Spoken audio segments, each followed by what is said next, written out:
Hashtag grateful, hashtag grounded in gratitude, hashtag gratitude attitude. I'm the first to admit that the word gratitude has become a pretty big buzzword recently.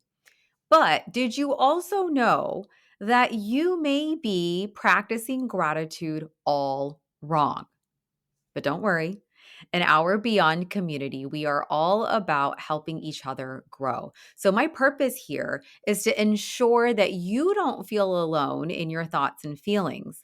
I know at some point you have thought, how is being grateful in the shitstorm that is my life right now going to be helpful or really going to do anything? Or how is being thankful going to undo the fact that I am angry right now? I've been there. I've thought all of those things before.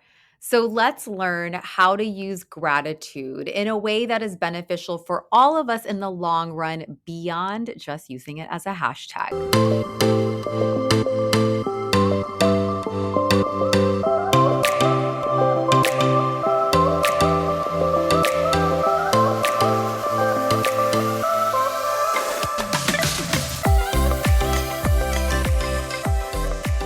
Hi, everyone. You are listening to Beyond, and I'm your host, Dr. Flora. Listen, life is hard. You don't have to do it alone. As a mindset coach, physician, mom, and an infertility warrior, I have mastered techniques to help move you towards contentment and growth. I can't wait to go along with this crazy ass life journey with you while making sure you feel like your best self. This podcast is meant to have you feel unstuck from your rut and less alone. Let's do this. Happy 2025 to you all. Now, if you go look at most articles or podcast episodes that are coming out in this month, I'm sure you'll see a ton of topics about goal setting and how to achieve something this year and how to build habits.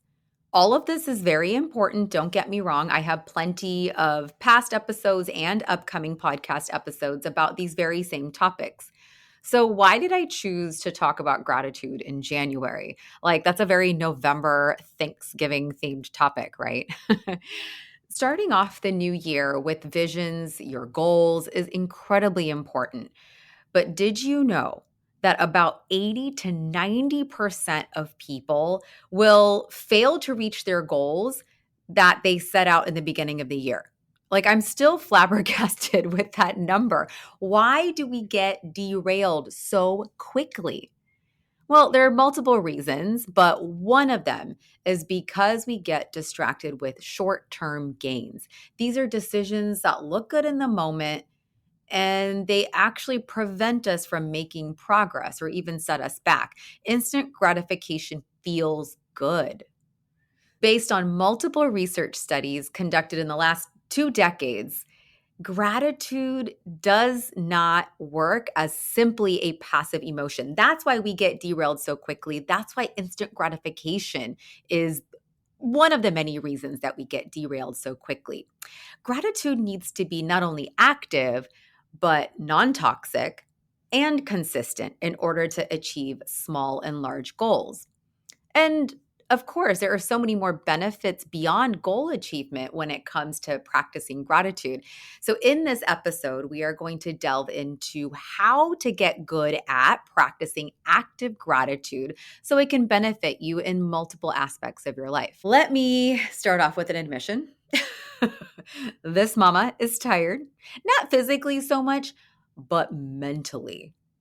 I have a tween daughter who is testing my every last nerve with all of her mind games. We literally just got into an argument this morning before school because I told her, Gia, it's 7:50. If you don't hurry up, we are going to be late.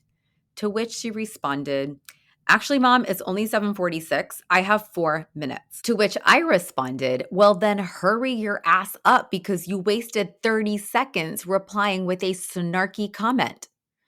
Then I got the eye roll.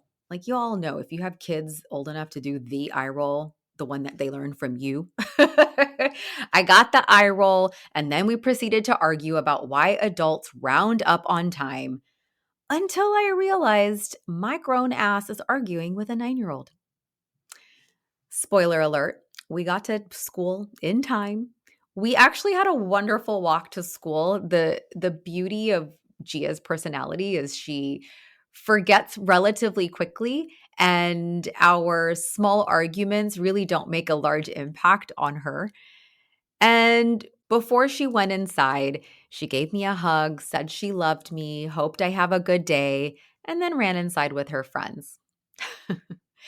On my way back home, I just thought to myself, despite the pain in the behind, large personalities, smart as a whip child that I have, I'm really thankful for her. I'm just thankful for us. I'm grateful for the small, annoying, argumentative moments, which now I can laugh at. And I'm also thankful for the small, lovey moments that follow it and gives me all the mommy fuzzies. When I was doing a deep dive into the psychology of gratitude, I really found a lot of interesting aspects to it. So let's just start with the basics, a definition. The American Psychological Association defines gratitude as, quote, a sense of thankfulness and happiness in response to receiving a gift, either a tangible benefit given by someone or a fortunate happenstance, end quote. So, examples of the tangible benefit being a gift or a favor, and a fortunate happenstance being a beautiful day.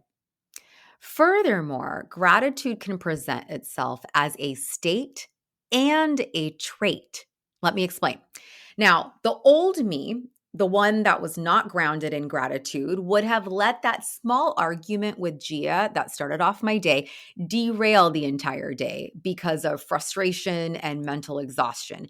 My brain at that time probably would have jumped on the negativity train, and I would have ruminated about how difficult it is to be a parent to a tween. It took me a long time, practice, consistency, and learning about gratitude to help rewire my brain into reacting with gratitude and making it a character trait. And I am going to help you do that too. That's what we're going to learn together in this episode. So let's go back to how gratitude can be a state in the moment and a trait as a personality characteristic. For example, I am so thankful for you, my Beyond listeners. This is a state of gratitude. Versus, even though I went through a very tumultuous journey with infertility, I'm really grateful for how the experience changed me for the better. This is a trait in gratitude, a more long-term developed characteristic of a person. Now, obviously, we all know that there's a connection between gratitude and positivity. According to many papers, gratitude is strongly related to your social well-being, emotional well-being, and psychological well-being. And it also has a domino effect on others.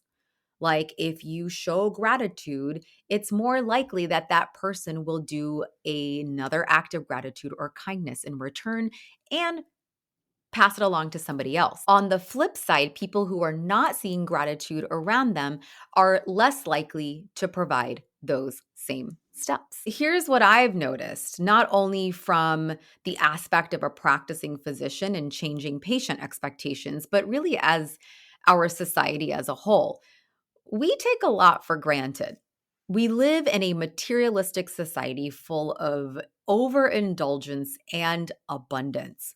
Possessions, health, they're expected. So when they don't appear or they go away suddenly, it leads to disappointment, envy, resentment because we're not showing active gratitude to begin with. While feeling thankful is positive, it may not always translate into a meaningful trait, action, or really address the underlying issue. And that's why those thoughts come up. Like, how am I supposed to be grateful when I have a shit situation on my hands? How am I supposed to be grateful when I'm really angry and frustrated right now? Those are all valid thoughts and feelings. In order to be effective, gratitude needs to go much deeper in just simply recognizing those obvious blessings experienced people, AKA the state of gratitude. We need to switch to working towards developing the trait in gratitude. Okay, so we went through what gratitude is, that definition, the different types of gratitude, pretty straightforward. And just this simple piece of knowledge brings you so much closer to feeling the impact of deep, life changing, brain altering, true gratitude. So, now what? Let's learn how to do this. I'm going to break this down for you and go through 3 ways that you can practice to move closer towards developing that deep seated gratitude trait that can lead to true contentment. Now, remember my habit forming tip. I've talked about this in past episodes. I've posted about this on Instagram. It's something that I remind my patients and my coaching clients to do all the time. In order to form a sustainable habit, you need to start small. I'm talking about stupidly, really, really, really small. Don't try to overhaul your entire life by doing all of this at the same time. We are all working together towards longevity and sustainability. So start with one way of active gratitude, practice it, get used to it, and then move on to the next. So, tip number 1, go beyond the obvious.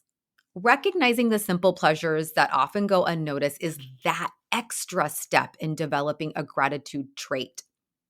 For example, I absolutely love feeling the warmth of sunshine on my skin when I take an outdoor walk. Or another one, the other day I shared a deeply laughable moment with a friend, and I actually took note of how it physically made me feel.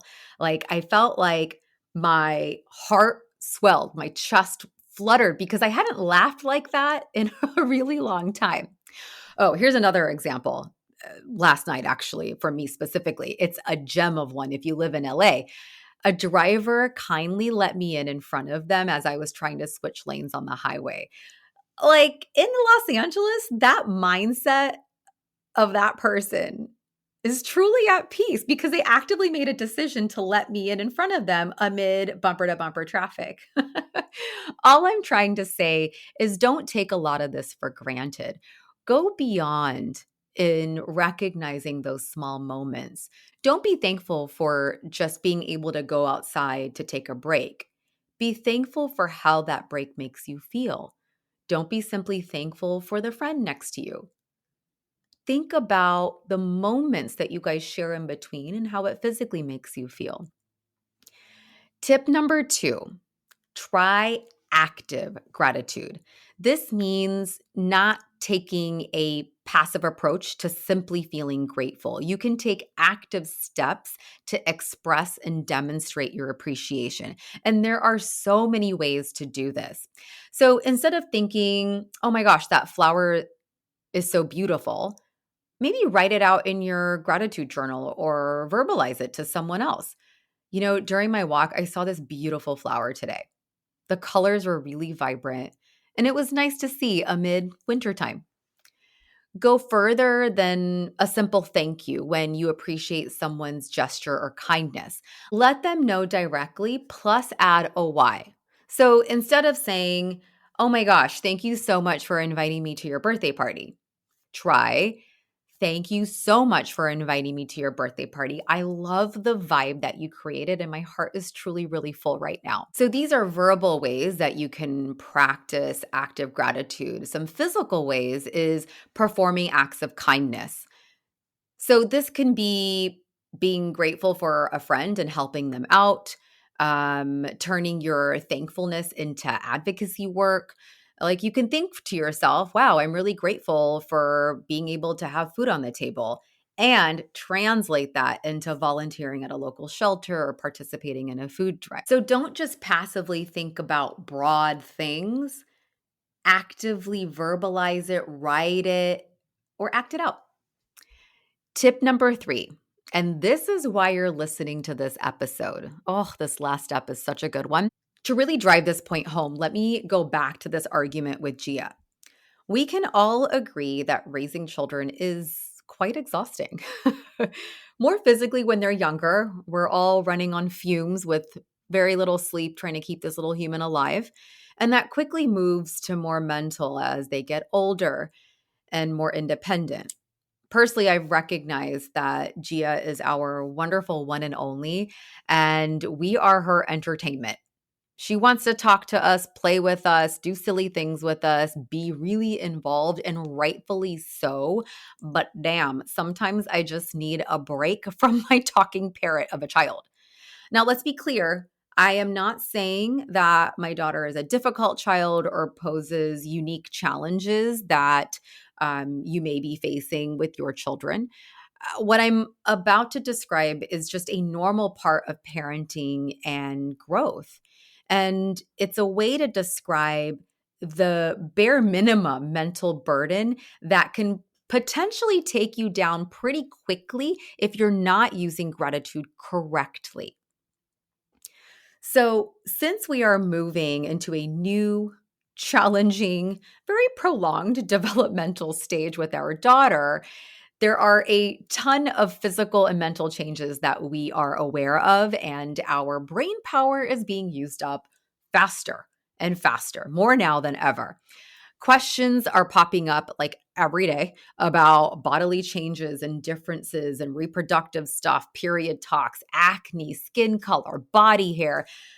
Sanjay and I are really trying hard to navigate in how to word our explanations in age appropriate ways and also ensure that Gia doesn't think she's an expert and tell all of her friends whose parents may or may not be ready for those subject matters. We understand that her brain is growing, her sense of self is getting stronger, and she's trying to hold her ground. I get it, but she is 9. This 9-year-old who's an empath, emotionally intelligent. So we are constantly trying to balance what battles to pick, how to not lose our cool, when to use reverse psychology, when to enforce consequences, when to back off, when to be hard on her.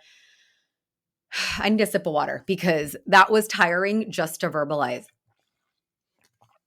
I'm sure that was really tiring for you guys to just listen to. But did you see what I did here? The reason I went into this detailed explanation about the mental burden of parenthood in this moment is to help drive this point home. I acknowledge the hardships. I took about a little over 30 seconds to describe the mental burden that I am carrying right now and that many of you share. This is a common mistake that many of us engage in. We don't acknowledge the hardship. Therefore, we engage in something called toxic gratitude. So, what is toxic gratitude?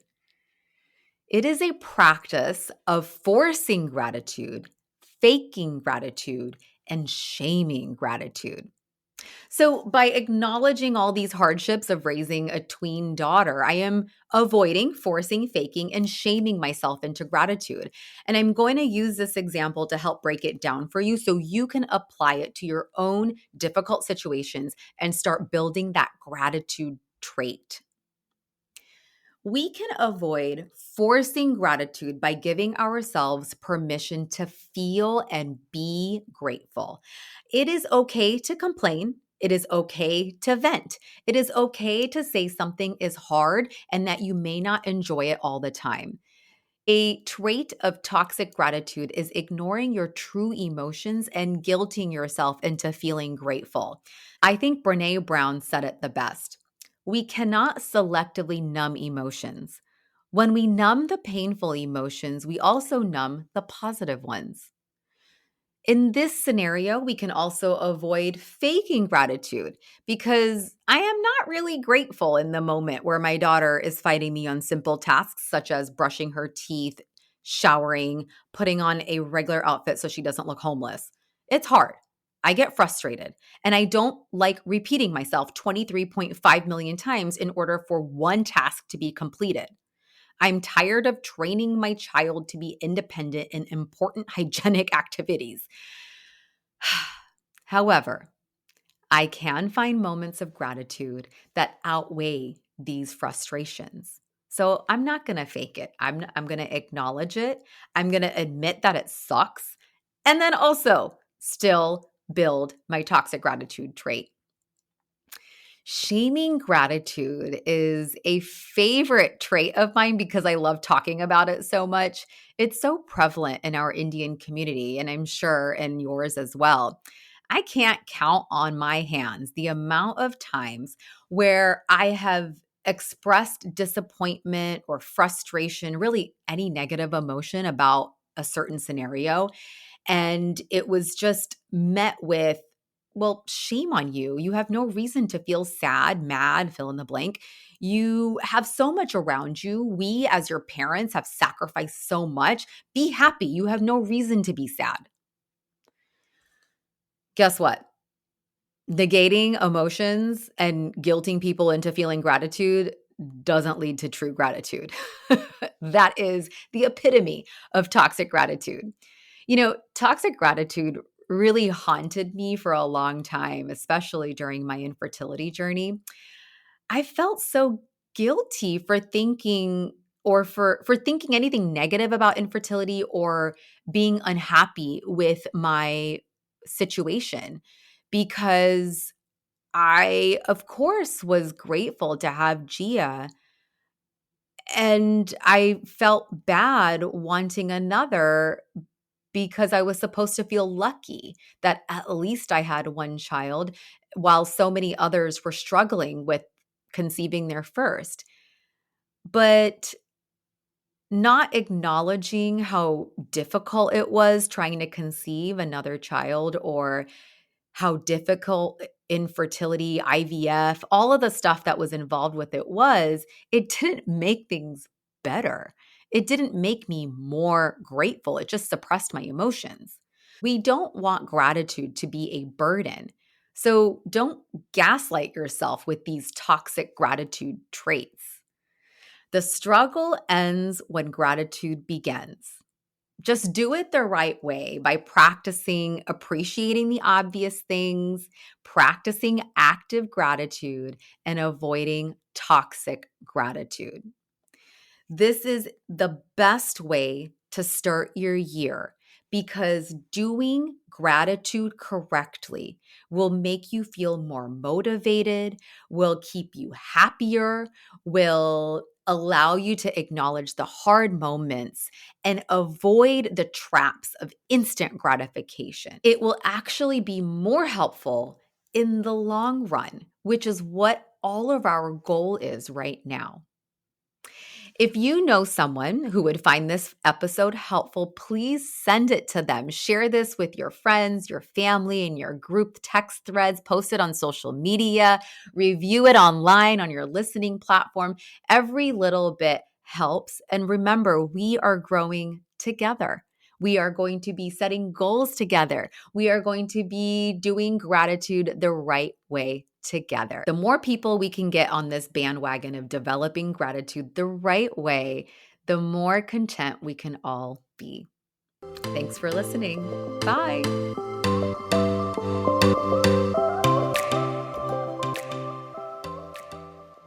Thank you so much for joining and spending your precious time here with me. As someone who prioritizes her energy, I am so grateful that you chose to spend yours here. To help me help you, please take an extra 30 seconds of your time to rate and review the podcast on your listening platform. For more tips and a behind-the-scenes look into my life, follow me on Instagram at Dr. Flora Sinha. That's Dr. Flora Sinha. Finally, connecting with you truly fills my cup. So DM me on Instagram, email me at florasinhamd@gmail.com, repost if you love this episode. I love hearing from you. I am so grateful for you and cannot wait to be back for the next episode. Bye.